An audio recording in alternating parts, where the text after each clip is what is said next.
Let's talk about spoofing attacks now. So spoofing attacks can be divided into three different categories. We've got address bar spoofing, category number one, in which the attacker is able to spoof the URL of the address bar. And then we've got content-based spoofing, in which an attacker is able to control parts of the page, not the entire page, which is also an example of partial write. Um, and then we've got extension-based spoofing attack. That is when somebody downloads a file. On the surface, it would seem that the end user has downloaded a harmless text or PNG file, whereas in reality, it would download and execute a malicious file such as APK or .exe or .pat or whatever the extension is based upon the operating system. Address bar spoofing vulnerabilities.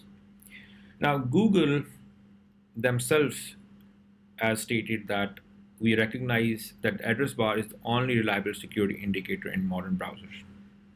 Now, of course, this reflects of its importance and value in terms of browser security, and therefore browser vendors understand the importance of the address bar and hence have added security controls around that to ensure that what is being shown on the screen is actually the place that the content has came from.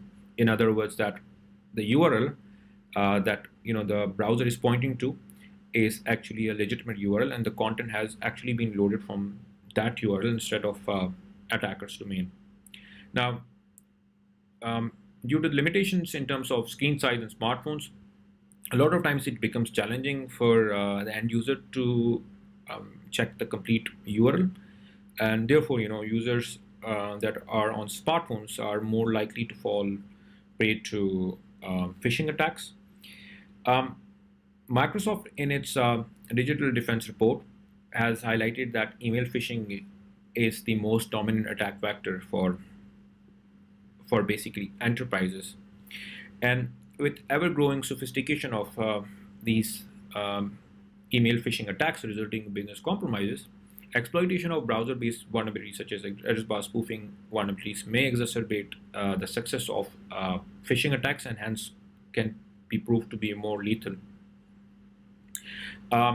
Last but not least, address bar spoofing is actually classified under CWE 451, user interface misrepresentation of critical information.